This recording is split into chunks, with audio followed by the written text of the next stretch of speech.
no vivo yo, mas Cristo vive en mí.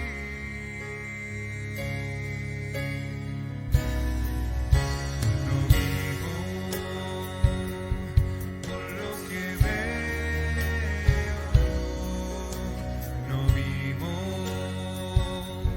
por lo que pueda sentir, no vivo por mis deseos, no vivo yo, mas Cristo vive en mí.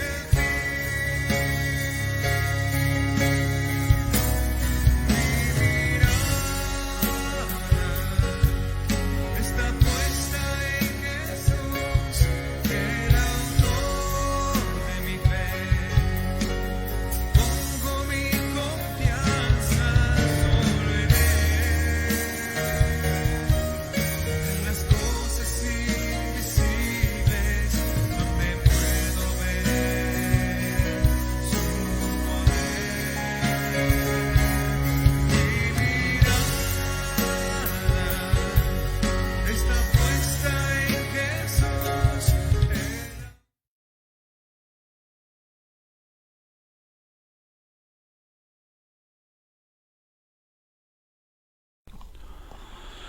Hermanos, ¿cómo están? Dios les bendiga en este día. Vamos a comenzar nuestra clase de este día. Clase número 2 de la materia Teología Sistemática, trimestre número 2. Bien, vamos a iniciar, vamos a orar y vamos a comenzar nuestra clase de este día. Padre, te damos gracias en este día, gracias por este momento que tenemos, que podemos, oh Señor, tomar tu palabra, tomar tu consejo, poder, oh Señor, tener la oportunidad de escuchar libremente, Señor, sabiendo que pues el mundo va en proceso de que quieran, Señor, después legislar que ya tu palabra no sea hablada, no sea escuchada, porque al hombre más y más le molesta, Señor, saber que tú estás en contra de su manera de vivir. Padre, gracias, Señor, pedirte por ese tiempo para que tú Señor, nos ilumines, nos guíes y nos des fuerzas para que, Señor, podamos vivir conforme a tu voluntad. Bendito seas en este día, en nombre de Jesús. Amén.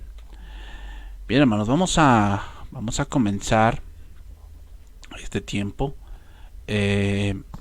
Donde nos quedamos, estamos en la parte de la teología propia, o la teología, estamos estudiando la parte de Dios, lo que Dios revela a través de su palabra, y estamos en los atributos incomunicables, ¿okay? Voy a iniciar reiniciar en la eternidad, que es el atributo número 3 que estamos estudiando de en este caso los atributos incomunicables. Okay. Voy a comenzar allí y a decir o vamos a empezar a estudiar allí. Bueno, entonces decíamos, la eternidad de Dios se puede definir como que Dios no tiene principio, fin, ni sucesión de momentos en su propio ser y ve todo el tiempo con la misma lucidez. Y decía yo la semana pasada, no es lo mismo eternidad que inmortalidad, no es lo mismo. Inmortalidad es que él tuvo un inicio pero no va a tener un fin, y eternidad tiene que ver con que siempre ha existido. Y tenemos este pasaje que lo vemos aquí en esta parte de Éxodo capítulo 3 versículo número 3, que dice aquí: dijo Moisés a Dios, he aquí que yo llego a los hijos de Israel y les digo, el Dios de vuestros padres me ha enviado, y vosotros si ellos me preguntaren cuál es su nombre, ¿qué les responderé? Y respondió Dios a Moisés, yo soy el que soy. Y dijo, así dirás a los hijos de Israel, yo soy, me envió a vosotros. ¿Okay? Yo soy, me envió a vosotros. Entonces, A veces esta doctrina se le llama también la doctrina de la infinitud de Dios con respecto al tiempo, ¿okay? Que Dios es un ser infinito, es un ser ilimitado, y esta doctrina enseña que el tiempo no limita a Dios, ¿okay? O sea, para Dios, que Él habita en la eternidad, en el tiempo kairos, para Dios no hay tiempo, ¿okay? En el sentido de no hay tiempo de que Él no envejece, Él no se cansa, a Él no se le olvidan las cosas, como nosotros, no, que a veces ya con el tiempo se nos olvidan las cosas. A Dios no le ocurre eso. Entonces esta doctrina también se relaciona con la inmutabilidad de Dios. O sea, si es cierto que Dios no cambia, debemos decir que el tiempo no cambia a Dios, no altera su ser, sus perfecciones, propósitos, promesas. O sea, las promesas que él ha dicho desde el inicio están firmes hasta el día de hoy. Hasta el día de hoy. Y eso es lo que muchos no, o como lo decíamos la clase pasada, muchos piensan que, bueno, es que eso dice la Biblia, pero es que eso fue para ese tiempo. Es que en ese tiempo, pues Dios pensaba de esa manera, pero ahorita ya estamos modernizando. Y no, o sea, simplemente ellos le llaman modernismo a un libertinaje. ¿Okay? Pero para Dios no ha pasado el tiempo, o sea, para Dios sigue siendo el mismo, sus mandamientos son, por eso se llaman, sus mandamientos son eternos, porque para Él no pasa el tiempo, o sea, para Él esto que Él ha dicho es firme para siempre, a menos, fíjense hermanos, cuando Dios dice algo, eso va a permanecer a menos que Dios después lo abrogue. Por ejemplo, Dios dio la circuncisión a Abraham, ¿ok? Dios dio la circuncisión de Abraham y le dio un mandato que todos sus descendientes tengan que circuncidarse. Pero si nosotros estamos leyendo más la escritura, en el Nuevo Testamento Dios ya abrogó esa parte, ya la abrogó, o sea, ya no está vigente, ¿ok? Para muchos que quieren pues todavía inculcarlo y toda la cosa, Pablo tuvo que escribir toda la carta a los Gálatas y parte de Romanos capítulo 3 cuando él menciona de que la circuncisión ya no es algo sino en el corazón. Ahora la circuncisión se hace en el corazón, ¿ok? Cuando se nace de nuevo.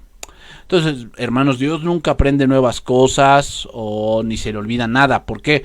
Porque eso significaría un cambio en su conocimiento perfecto. Y recordamos el anterior atributo, Dios es inmutable. ¿Ok? Esto implica también que al paso del tiempo no aumenta ni disminuye el conocimiento de Dios.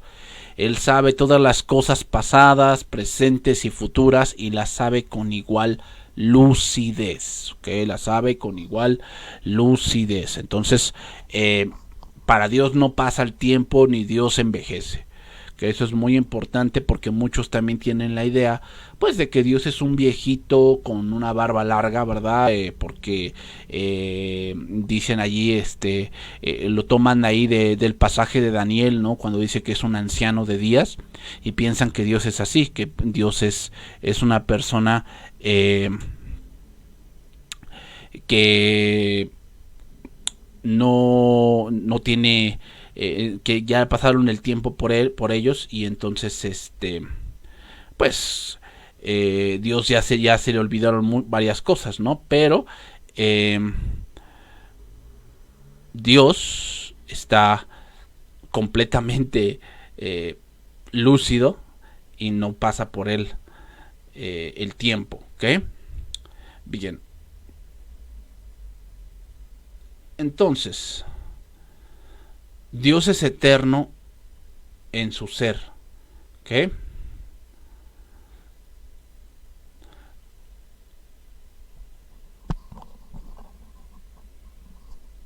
Y el hecho de que Dios no tenga principio de fin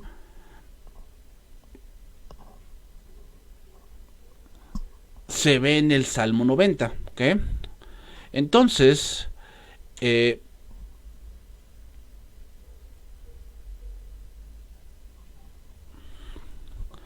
la eternidad de Dios, hay varios pasajes que sugieren esta parte y que hablan de este hecho de que Dios siempre es o siempre existe, ¿ok? Por si tenemos ese pasaje muy conocido que dice yo soy el alfa y la omega, hablando de la parte de las escrituras, ¿ok? Hablando de esa parte de las escrituras donde Dios afirma que Él es el principio y el fin, ¿ok? Donde Dios afirma que Él es el principio y el fin. Entonces, pero en este caso del alfa, que es el primero del alfabeto griego, él afirma esta parte. ¿Okay? Entonces, hablando también de la escritura, ¿okay? Hablando también de la escritura, hablando también de la palabra de Dios.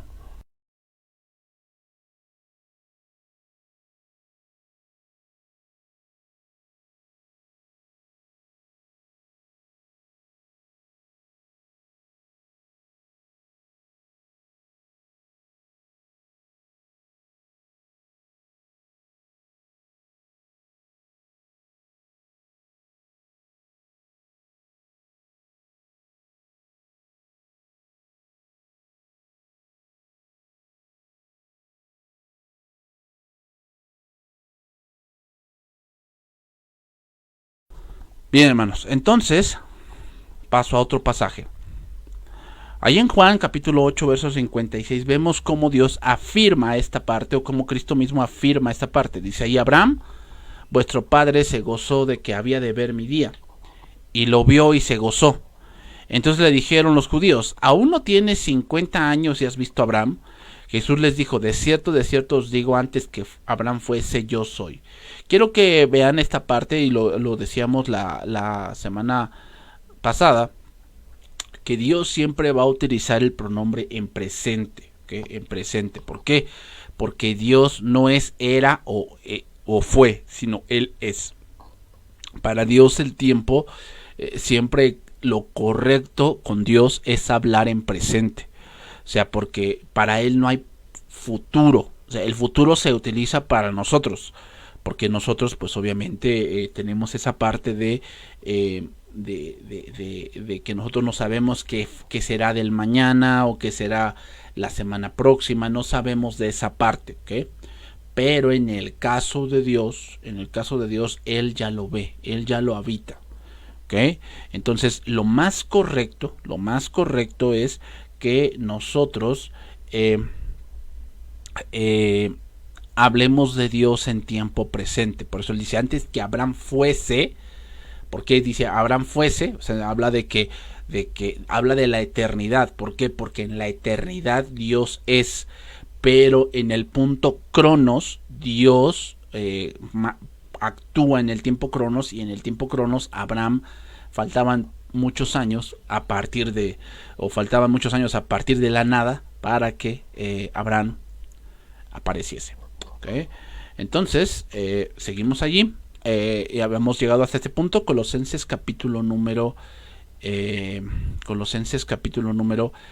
1, versículo número 15. Cristo es el Hijo de Dios y existe desde antes de la creación del mundo. O sea, cuando no existía nada, ahí estaba Dios, ahí estaba Cristo. ¿Ok, hermanos? Porque muchos piensan que Cristo tuvo su inicio cuando Él se encarnó, y no es así.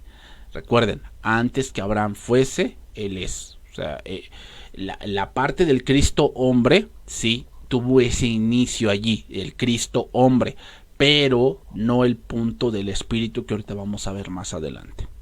¿Ok? Entonces, el estudio de la física nos dice que la materia y el tiempo y el espacio deben ocurrir todos juntos.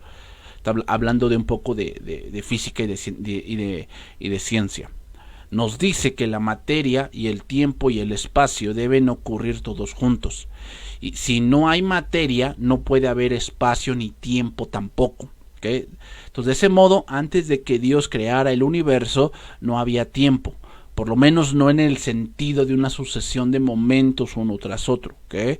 O sea, por lo menos no había ese tiempo, porque a Dios no se le puede medir en minutos y segundos, ¿okay? Por consiguiente, cuando Dios creó el universo, también creó el tiempo. Y cuando Dios empezó a crear el universo, empezó el tiempo. Y allí empezó a ser una sucesión de momentos y acontecimientos uno tras otro. Pero antes de que hubiese un universo y antes de que hubiese tiempo, Dios siempre existió sin principio y sin ser afectado por el tiempo. Que el tiempo, por consiguiente, no tiene existencia en sí mismo, sino que, como el resto de la creación, depende de que el eterno ser y poder de Dios lo mantenga existiendo. Es decir, vemos como el sentido de rotación de la Tierra requiere una cierta fuerza, y obviamente eso hace que Dios se vea mostrado en esa parte, ¿ok? Entonces, otra cosa que vamos a ver, Dios siempre lo ve todo con la misma lucidez. Es decir, no es que él verá lo que voy a hacer mañana, no, Él ya lo vio, Él ya lo está mirando y Él ya lo sabe, ¿ok? Eso es a lo mejor un poquito difícil de comprender, pero así es. Vean lo que dice este pasaje, el Salmo 90, versículo número 1. Dice ahí: Señor, tú has sido refugio de generación en generación. Antes que naciesen los montes y formases la tierra y el mundo, desde el siglo y hasta el siglo tú eres Dios. Vuelves al hombre hasta ser quebrantado y dices: convertíos, hijos de los hombres, porque 1000 años delante de tus ojos son como el día de ayer que pasó, y como una de las vigilias de la noche. Quiero que vean esta parte de 1000 años. Es un sentido, esta parte de 1000 años, es un sentido que se utiliza mucho en la Biblia. ¿Okay? Tenemos en el Apocalipsis capítulo 20 un reinado milenial. Tenemos allí en Segunda de Pedro, que también utiliza esta parte de los Salmos, diciendo que Dios, un día para Él son como 1000 años y 1000 años son como un día para Él. Entonces vemos aquí a Dios utilizando esta parte, dando a entender que para Dios no hay tiempo, ¿qué? Para Dios el tiempo pasa para los seres humanos, pero para Dios 1000 años es como el día de ayer. O sea, creo que si nosotros nos acordamos, o ponte a razonar ahorita de lo que hiciste el día de ayer. Y creo que de algunas cosas con mucha lucidez te acuerdas que hiciste el día de ayer. Muchas cosas con lucidez, tal vez que comiste el día de ayer, a qué horas te fuiste a dormir, qué fue lo que viste tal vez en la televisión, qué fue lo que escuchaste tal vez en el radio, qué fue lo que tal vez leíste dentro de tal vez un libro o dentro de la computadora. Te acuerdas más o menos claramente de lo que hiciste el día de ayer, pero no hablamos de hace un año. O sea, hace un año pues no te recuerdas claramente qué es lo que fue, qué es lo que hiciste. Bueno, imaginémonos eso. Dije imaginémonos porque no es así, pero imaginémonos que para Dios los 1000 años que han pasado son como el día de ayer, que se acuerda perfectamente. Aunque para Dios no hay ayer ni hoy, lo que Dios quiere dar a entender es que Él siempre lo ve todo con la misma lucidez. ¿Ok? Él siempre lo ve todo con la misma lucidez. Entonces, a veces es difícil para nosotros recordar acontecimientos que ocurrieron hace varias semanas, o hace varios meses, o hace varios años. Recordamos más vívidamente hechos más recientes, y la claridad de nuestra memoria se desvanece con el paso del tiempo. Incluso si fuera posible para nosotros vivir 1000 años, recordaríamos muy pocos hechos de 100 años antes, y la claridad de ese recuerdo sería muy difuso. ¿Okay? O sea, tendríamos algunos errores de tiempo y errores de estado-tiempo. ¿Okay? Por eso cuando se hace una investigación, inmediatamente se buscan a los testigos de una manera rápida. ¿Por qué? Porque entre más pasa el tiempo, menos claro van a tener el recuerdo de dónde estuvieron ese día. Okay, entonces cuando nos damos cuenta de que la frase 1000 años no implica que Dios se olvida después de 100,000 o 200 o 1200 años, sino que más bien expresa el tiempo más largo que podamos imaginar, se hace evidente que Dios ve toda la historia pasada con gran claridad y en forma vívida. Todo el tiempo transcurrido desde la creación es para Dios como si fuera o acabara de suceder. Siempre permanecerá igual. de claro en su conciencia a través de los millones de años. ¿Okay? Y como se los dije, aquí en Pedro también utiliza este punto para hablar de la segunda venida de Cristo. Luego dice: estos ignoran voluntariamente que el tiempo antiguo fueron hechos por la palabra del Dios los cielos y la tierra, que provienen del agua y por el agua subsiste, por lo cual el mundo de entonces pereció anegado en agua, hablando del diluvio. ¿Okay? Pero los cielos y la tierra que existen ahora están reservados por la misma palabra, guardados para el juicio para el fuego en el día del juicio y de la perdición de los hombres impíos. Mas, oh amados, no ignoréis esto, que para con el Señor un día es como 1000 años. ¿Por qué hace referencia a esto? Pedro, ¿de qué está hablando? Bueno, nuevamente el contexto. Pedro está hablando de la segunda venida de Cristo, y que como no ha ocurrido, muchos dicen, bueno, yo creo que no va a ocurrir porque pues ya pasó mucho tiempo. A lo mejor a Dios se le olvidó, ¿no? Porque ya pasó mucho tiempo, y Pedro aclara que no. O sea, ¿cómo a Dios se le va a olvidar si para Dios un día es, vean cómo dice, es como 1000 años? No dice 1000 años, entonces ya pasó un día para Dios. No está diciendo eso. Lo que está diciendo es que un día, o sea, Dios no se le puede olvidar, a Dios no se le pasa nada. Dios en su soberana voluntad ya tiene determinado qué día Él va a descender y va a juzgar a los impíos. Por eso dice ahí: el Señor no retarda su promesa. ¿Verdad? Otra vez, el Señor no retarda su promesa. O sea, lo que está diciendo, estamos hablando de que muchos la tienen por tardanza. Dice, según algunos la tienen por tardanza, sino que es paciente para con nosotros, no queriendo que ninguno perezca, sino que todos procedan al arrepentimiento. Entonces, ¿a qué punto queremos llegar? Que Dios ve todo el tiempo con lucidez. O sea, Dios no se le olvida nada. Dios sabe lo que ocurrió en el primer año de la era humana, ¿okay? O el primer año antes de Cristo, hasta en los tiempos en los que ahora nos encontramos. Entonces, es decir, cualquier día, desde la perspectiva de Dios, parece durar 1000 años. Es como si ese día jamás terminara, sino como que siempre está sucediendo. Y de nuevo, puesto que 1000 años en un lenguaje figurado quiere decir un tiempo tan largo como podamos imaginar. Entonces podemos decir lo siguiente: en la perspectiva de Dios, cualquier periodo extremadamente largo de tiempo es como si acabara de suceder, ¿no? Y cualquier periodo muy corto de tiempo, tal como un día, le parece a Dios que dura para siempre. Nunca cesa de ser el presente en su conciencia. Por eso le digo, para Dios debe hablarse en presente. No es Dios fue. No, porque Él siempre es. Sí se hace de que Dios hizo tales cosas, sí, obviamente hizo porque pues fueron en ese tiempo nuestro. Pero que Dios siempre es, porque Dios habita el tiempo. ¿Ok? Entonces, este es un atributo que nosotros no tenemos. ¿Por qué? Bueno, pues porque nosotros sí estamos maniatados o estamos supeditados a el tiempo. Otro punto aquí de este atributo de eternidad es que Dios ve los acontecimientos en el tiempo y actúa en el tiempo.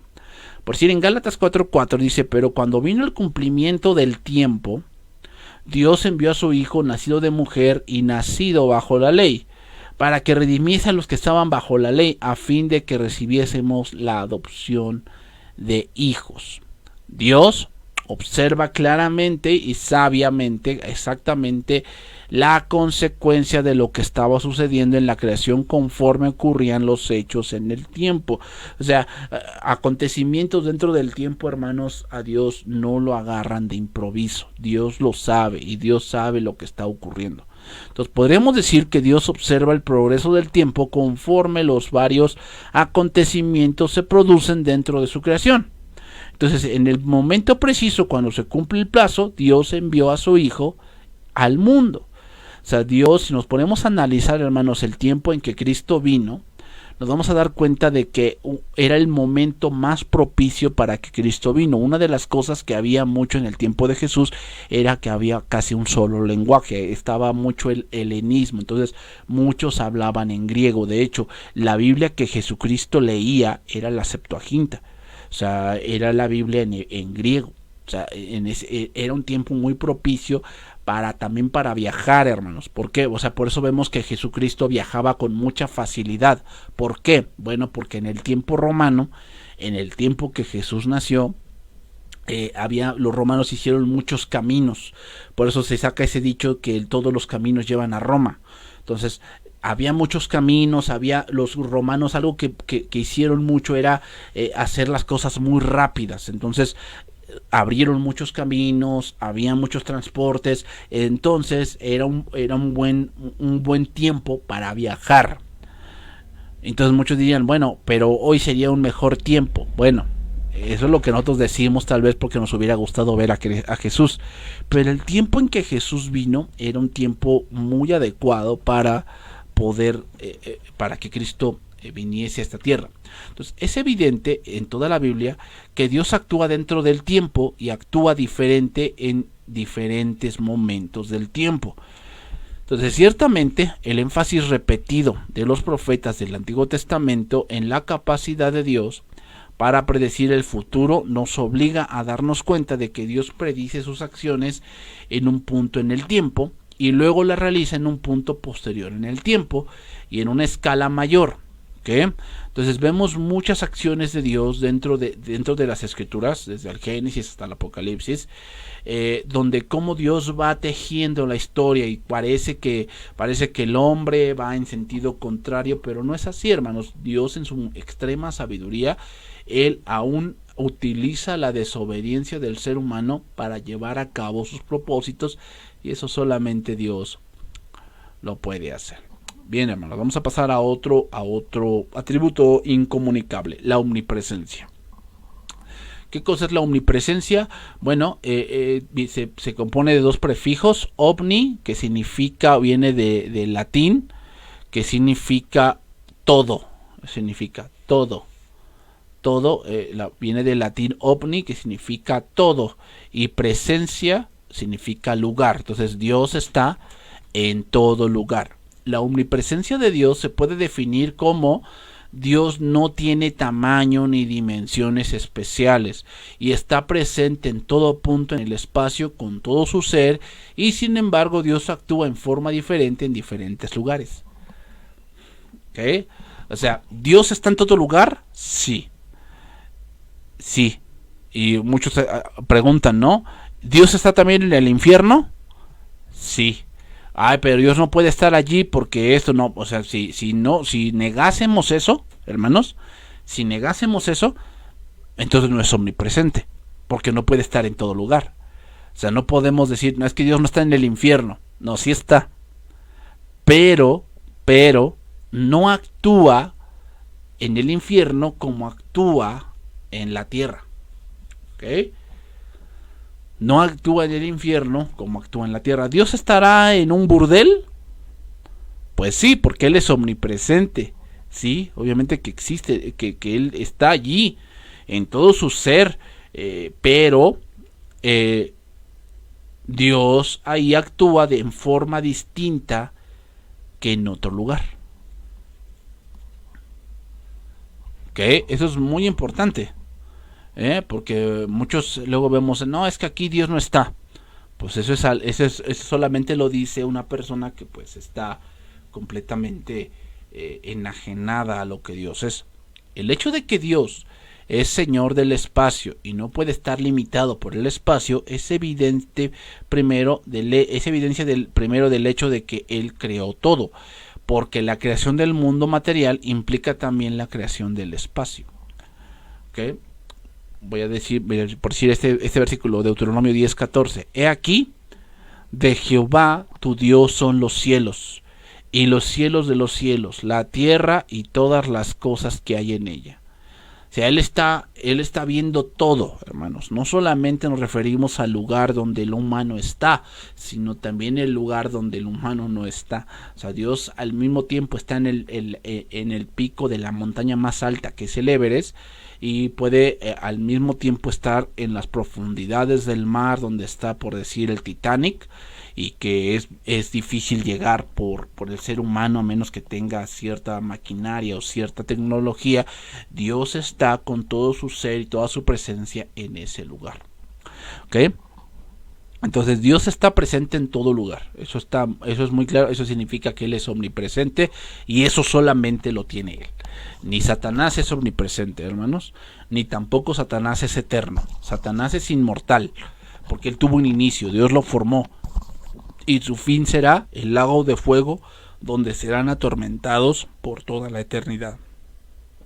Aquí vemos el Salmo 139, versículo 7, dice: ¿A dónde me iré de tu espíritu? ¿Y a dónde huiré de tu presencia? Si subiera a los cielos, allí estás tú. Y si en el Seol hiciere mi estrado, he aquí, allí tú estás. Si tomare las alas del alba y habitar en el extremo del mar, aún allí me guiaría tu mano y me asiría tu diestra. No hay lugar en el universo entero, ni en tierra o mar, o en el cielo o en el infierno, donde uno pueda huir de la presencia de Dios. También podemos notar que no hay ninguna indicación de que simplemente una parte de Dios está en un lugar y otra parte de Él en otro. Es Dios mismo que estaba presente donde quiera que David pudiera imaginar que iría. Por eso digo David, porque él fue el que escribió este salmo. Entonces, Satanás no tiene este atributo. Satanás tiene que valerse de su ejército de ángeles caídos. Están muy bien organizados, y él sabe hacia dónde dirigirse. Cuando Dios, recuerden el capítulo 1 de Job, y dice que se reunieron los hijos de Dios, ahí en ese momento, dice que vino entre ellos Satanás, y Dios le dijo que de dónde venía, y él dijo de rodear la tierra y de andar por ella. O sea, él anda rodeando la tierra, obviamente de una manera muy rápida, pero él no puede estar en todo lugar al mismo tiempo como Dios lo hace. Entonces también debemos notar, hermanos, que no podemos decir que algo de Dios o simplemente una parte de Dios está presente, porque eso sería pensar que en su ser en términos espaciales, como si estuviera limitado de alguna manera, como si él no pudiese llenarlo todo, ¿ok? Y eso es una aberración, no podemos decir eso, ¿ok?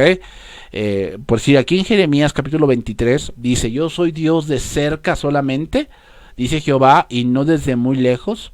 O sea, significa, lo que significa aquí este pasaje significa nadie puede esconderse de mí, pues yo estoy en todas partes, lo mismo lejos que cerca.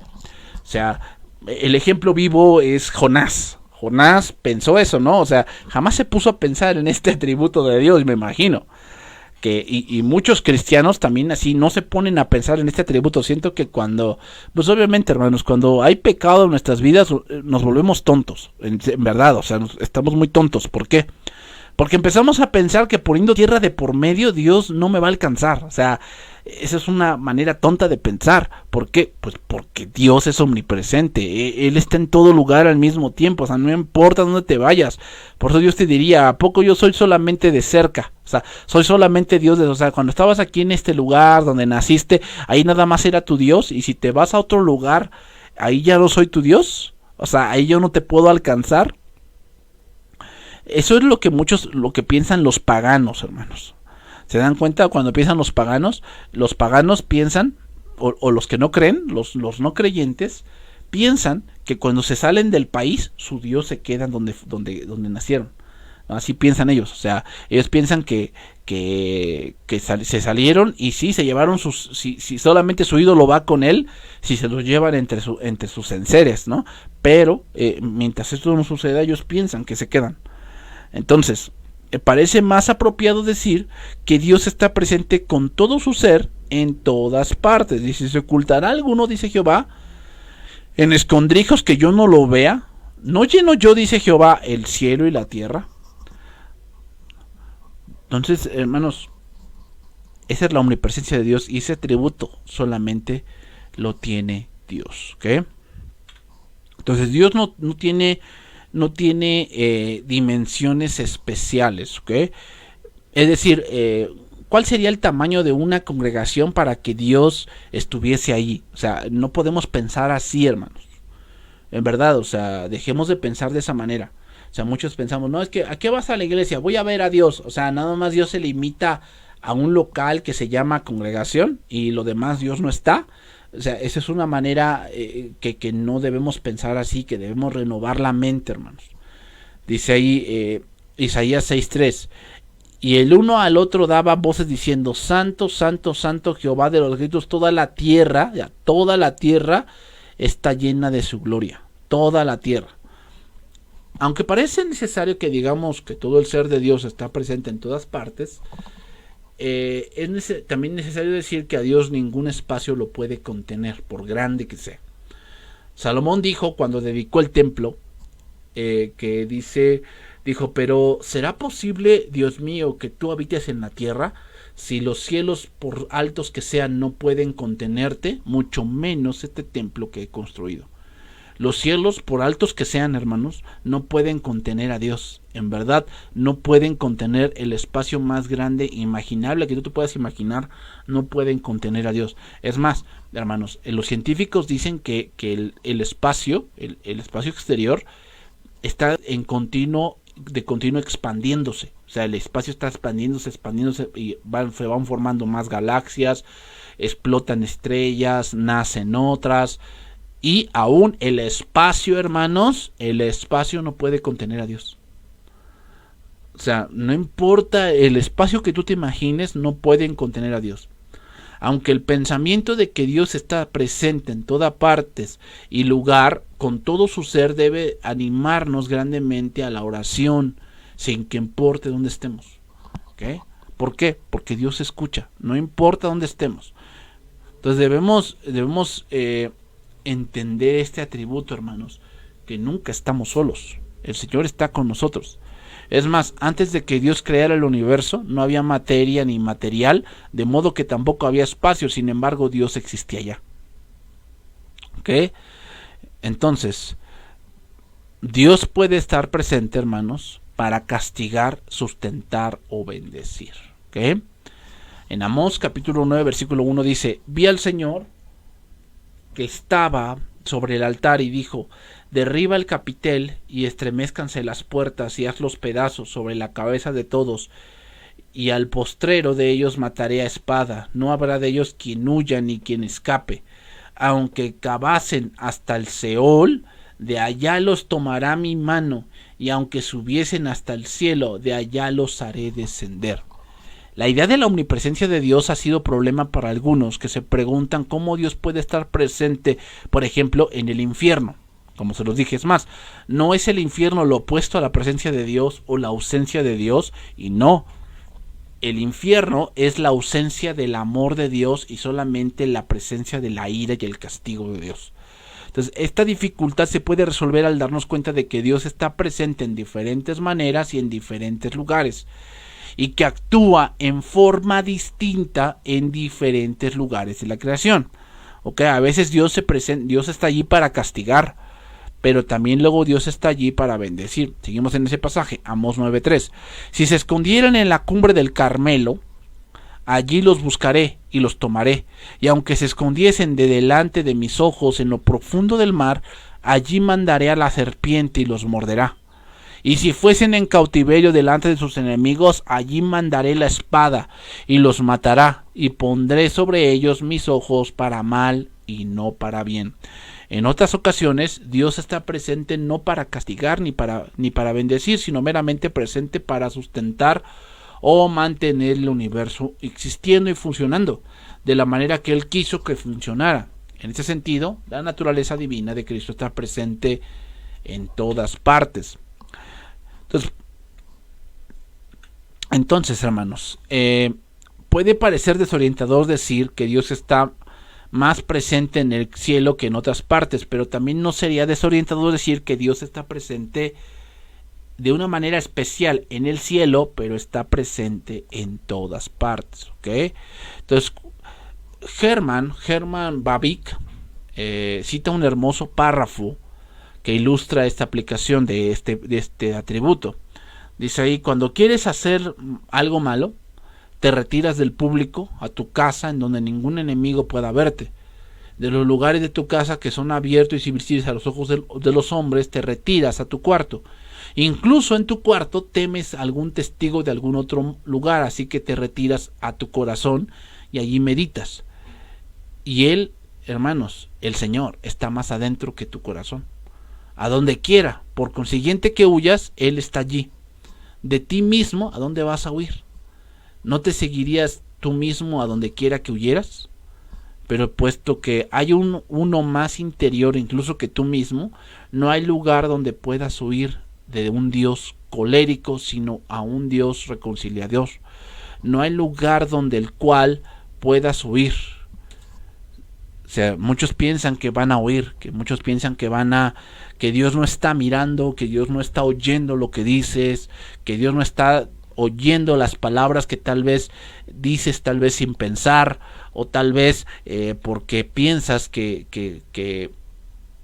Dios no escucha. Hay muchas personas que piensan que como no creen, Dios no tiene que meterse con ellas. O sea, y eso es una idea absurda. O sea, tú eres creación de Dios y tú un día vas a tener que entregar cuentas aún de esas palabras que tú has dicho contra Dios. Bien, unidad, otro atributo incomunicable, la unidad.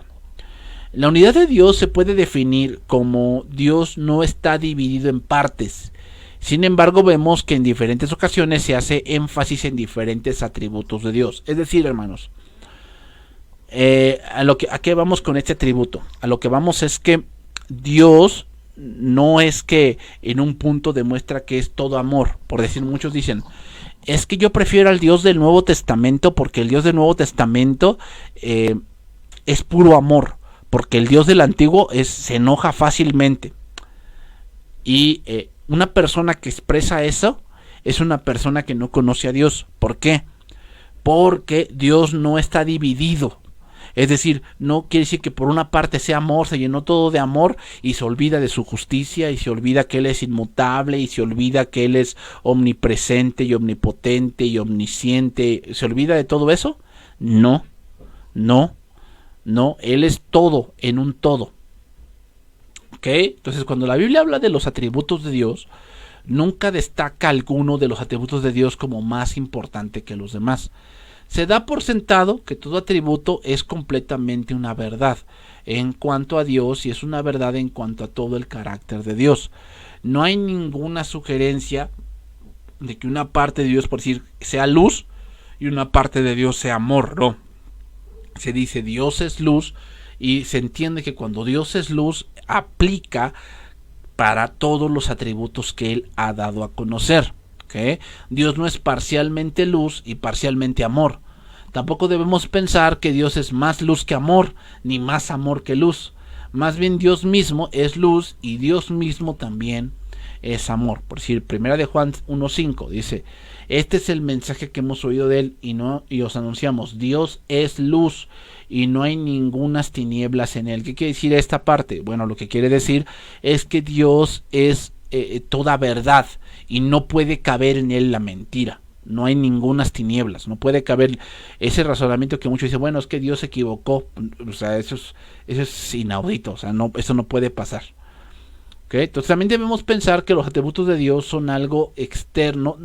Debemos pensar que los atributos de Dios son algo externo al mismo ser de Dios y algo añadido a lo que Dios realmente es. Más bien, debemos recordar que todo el ser de Dios incluye todos sus atributos. Es decir, cuando Dios toma una decisión con respecto, por decir, con respecto a Jericó.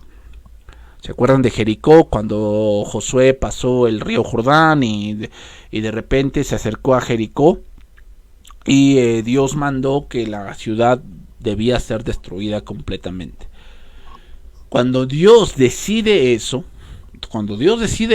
hermanos, van sus atributos allí y no puede entrar el cuestionamiento del ser humano, hermanos. O sea, muchos si tú escuchas Discovery Channel o History Channel, ¿no? Bueno, ¿por qué Dios tomó una decisión tan drástica? A lo mejor, ¿que acaso no había gente buena allí? A ver, o sea, eso tú no lo sabes, pero ¿sabes qué? Dios sí lo sabe. O sea, por eso no puede haber cuestionamientos a las decisiones que Dios toma. ¿Sabes por qué?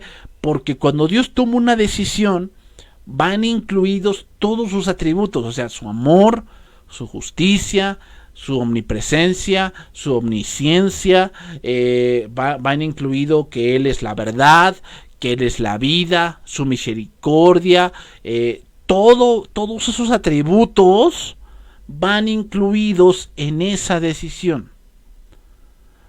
A lo que dice aquí Éxodo 34, versículo 6.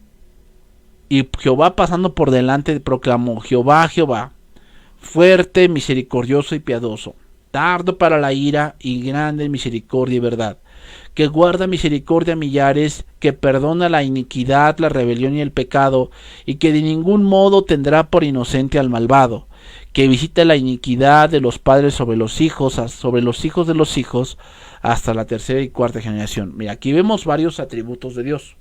Por decir, aquí vemos que Él es fuerte, que Él es misericordioso, que Él es piadoso, que Él es tardo para la ira, o sea, que es benigno, grande misericordia y verdad, o sea, que Dios es luz, que guarda misericordia a millares y que perdona la iniquidad. Aquí vemos otro atributo de Dios, que es el perdón. Y que de ningún modo tendrá por inocente al malvado, o sea, aquí vemos su justicia, que Él es un juez justo, que visita la maldad de los padres sobre los hijos, es decir, que Él es eterno y que Él sin duda pagará a aquellos que se dedican a hacer el mal. O sea, vemos aquí varios atributos de Dios, pero ¿por qué vemos varios atributos aquí de Dios en este pasaje? Bueno, la razón es porque Dios es todo eso en una misma vez, por eso vemos la unidad. O sea, muchas veces el ser humano no tiene eso. O sea, ya empiezan a catalogar, ¿no? O sea, cuando vemos así por sí, cuando dicen te van a enviar a juicio y te va a tocar tal juez, ya lo catalogaron en cierto punto, ¿no? Este juez es bien sanguinario, o este juez no entiende razones, o este juez es muy liviano, o este juez, no, si él ve que tú eres muy, no sé, muy respondón, te va a mandar al bote, ¿no? O sea, ya catalogan a los hombres como él es muy enojón, este es muy sangrón, este es muy amoroso, este hombre siempre te la va a pasar, ¿no? O sea, ya catalogan. ¿Por qué? Porque como que parece que hay un atributo de la persona que sobresale de los demás. Tal vez tengan otros atributos, pero ese sobresale más. Con Dios no pasa así. Con Dios, o sea, muchas veces los hombres catalogan lo que más catalogan de Dios es el amor. Pero ¿saben por qué muchos catalogan el amor más grande? Porque eso es lo que más a ellos les conviene. Ellos piensan, no, pues es que Dios es amor, y entonces todo lo engloban en esa parte. Entonces engrandecen un atributo que sin duda Dios tiene, pero Dios no es todo amor. O sea, Dios no solamente tiene el atributo de amor y los demás se quedan volando. No, hermanos. O sea, Dios tiene muchos atributos, ¿no? Como el amor, la justicia, la ira, la santidad, el conocimiento, la libertad, la independencia, la eternidad, la veracidad, la omnipotencia. O sea, tiene muchos atributos que actúan en conjunto. Entonces, la Biblia habla de estos diferentes atributos de Dios, y probablemente se debe a que no podemos captar todo el carácter de Dios a la vez. Y necesitamos, hermanos, aprender al respecto desde diferentes perspectivas en un periodo de tiempo. O sea, a veces, como se los dije en ese ejemplo, o sea, Dios toma una decisión en cierto punto. Por si cuando Dios tomó la decisión del diluvio, a mucha gente torpemente he escuchado que dicen, es que a Dios se le salió de control. ¿Qué atributo agreden ahí? La omnipotencia de Dios. ¿Por qué? Porque piensan que Dios no es tan poderoso para contener. Entonces Dios tuvo que hacer algo para reiniciar todo, porque pues todo se le fue en un caos. Y obviamente cuando Dios tomó esa decisión, hermanos, del diluvio, ¿cuántos atributos estuvieron implicados en esa decisión de Dios? La respuesta es todos. Todos. Entonces, ¿qué quiere decir? Quiere decir que las decisiones que Dios toma en cierto asunto siempre van a estar bien tomadas. ¿Por qué? porque implica todo lo que Dios es, no solamente lo que nosotros a lo mejor podemos ver. Entonces, en términos de aplicación, hermanos, práctica, esto significa que nunca debemos pensar, por ejemplo, que Dios es un Dios de amor en un punto de la historia y Dios es un Dios justiciero y colérico en otro punto de la historia, como muchos piensan que es que estamos en el tiempo de la gracia y aquí Dios es todo amor. No es cierto. Dios sigue siendo ese Dios que mandó a matar a Amalek. ¿Qué? Entonces Dios no es una colección de atributos, es decir, aquí les puse en pantalla varios atributos, ¿no? Amor, ira, omnipresencia, sabiduría, celos, misericordia, independencia. Entonces el problema con este tipo de razonamientos, hermanos, que estoy poniendo aquí en pantalla, es que pensamos que Dios, aquí, a ver, entonces aquí cuando Dios dio los 10 mandamientos, ahí fue el Dios justiciero, ¿no? O fue el Dios juez. Y cuando estuvo con los egipcios, allí fue el Dios justiciero. Y cuando descendió del cielo, ahí fue el Dios amoroso. No, eso no podemos enseñarlo de esa manera, hermanos, porque Dios es todo en una sola unidad. Dios sí es y siempre ha sido infinitamente justo e infinitamente amoroso por igual. O sea, cuando Dios se enoja, no quiere decir que su amor desaparece y su amor ya se fue por otro lado y ahora es el Dios de la ira y ahora sí va a descender. No, hermanos, sino que la ira, el amor verdadero tiene que tener justicia. No puede ser amor de verdad si no hay justicia. Y es por eso que Dios, a veces tenemos una imagen de Dios distorsionada. ¿Por qué? Porque tomamos el atributo que más me convenga. Tomamos el atributo que más me convenga y obviamente pues empezamos a decir que Dios es todo amor, que Dios no puede castigar a todos y olvidamos los demás atributos que Dios tiene.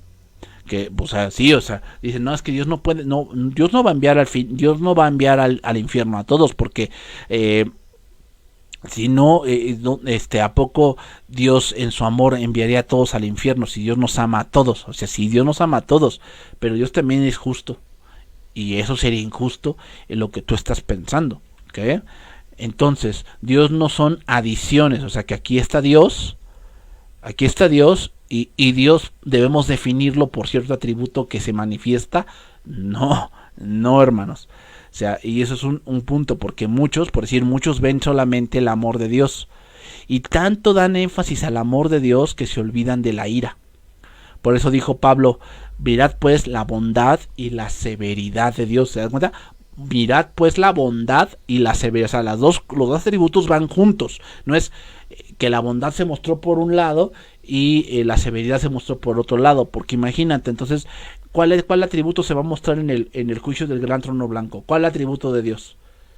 ¿Nada más la justicia? ¿Y va a dejar de lado el amor y la misericordia y la omnipresencia y la omnisciencia? Es obvio que no. Cuando Dios va a juzgar, en ese momento, todos sus atributos en ese momento van a estar presentes porque Él es una unidad. ¿Ok, hermanos? Bien. Vamos a pasar ahora a los atributos comunicables.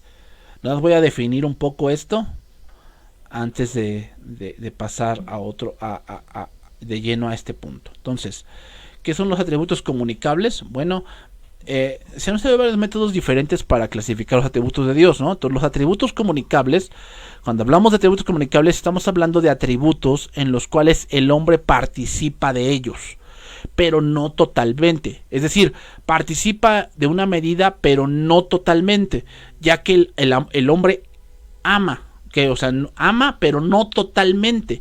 El hombre no es sabio totalmente, pero sin duda participa de ello un poco. O sea, el amor es un atributo comunicable de Dios con el hombre, pero el hombre no ama como Dios. ¿Qué? Se nos indica que debemos amar como Cristo amó a la iglesia. Dios nos puso un ejemplo, pero el hombre jamás va a amar como Dios lo hace. Entonces también podemos decir algunas cosas aquí, y es que cuando hablamos de atributos comunicables, estamos hablando de eso. Entonces también parte de la imagen de Dios es que somos seres morales, que sabemos que ciertas cosas, ciertas acciones que se realizan no están correctas. O sea, no es necesario ser cristiano para saberlo. Simplemente es algo que ya traemos en la conciencia. Y es parte de la imagen de Dios. ¿Okay? Voy a dar este pasaje. Génesis 1, versículo 25. E hizo Dios animales de la tierra según su género, y ganado según su género, y todo animal que se arrastra sobre la tierra según su especie. Y vio Dios que era bueno. Entonces dijo Dios, hagamos al hombre a nuestra imagen, conforme a nuestra semejanza, y señoríe en los peces del mar, y en las aves de los cielos, y en las bestias, y en toda la tierra, y en todo animal que se arrastra sobre la tierra. Y creó Dios al hombre a su imagen, a imagen de Dios lo creó, varón y hembra los creó. Entonces, en este pasaje vemos cómo el Señor forma al hombre del polvo de la tierra, pero no solo eso, sino que dice que lo hizo a su imagen. Aquí la palabra imagen que se utiliza en este pasaje, Génesis capítulo 1, verso 26, es la palabra hebrea telem, que significa hacer una sombra. Dios no hizo dioses, ¿ok? Eso es muy claro. Dios no hizo dioses. Dios hizo personas o seres humanos con ciertas imágenes, con cierta sombra, una figura representativa. No es Dios, o sea, Dios no es hombre. Entonces Dios Dios hizo al hombre a su imagen. Quiere decir que Dios es hombre o es mujer. O sea, ese tipo de razonamientos, hermanos, es de alguien que de verdad no ha entendido. No ha entendido cómo Dios es. Le falta estudiar. O sea, hermanos, de verdad, o sea, hay muchos razonamientos de ese tipo y son personas de verdad neófitas. Perdónenme. Aquí la palabra imagen significa una apariencia. No es lo mismo. Es la apariencia. Entonces debemos tener cuidado aquí, ya que muchos creen que Dios hizo dioses y no es así. ¿Okay? Entonces esto es un atributo. Dios puso atributos comunicables en el hombre porque lo hizo a su imagen. ¿Por qué creen, hermanos, y con esto voy terminando, por qué creen que el diablo se ha empeñado por quitarle la imagen de Dios al ser humano? O sea, como Dios se equivocó contigo. Tú no eres mujer, tú eres un hombre atrapado en el cuerpo de una mujer. Y ¿sabes qué? Empieza a distorsionar la imagen de Dios. ¿Por qué?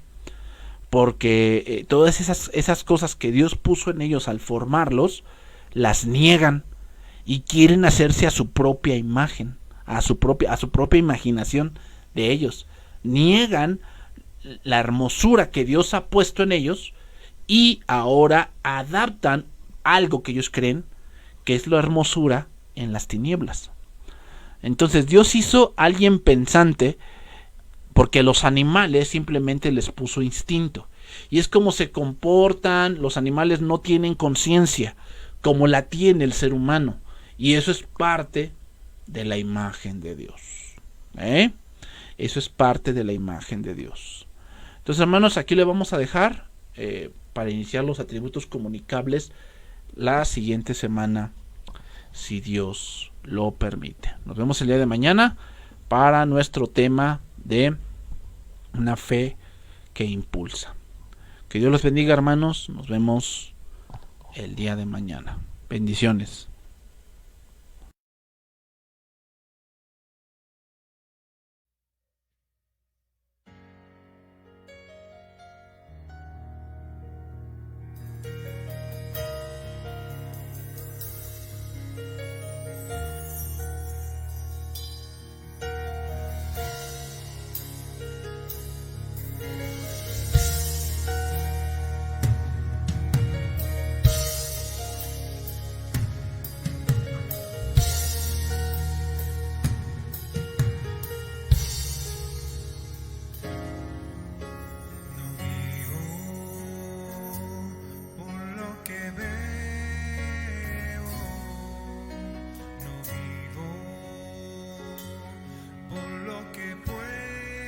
Sentir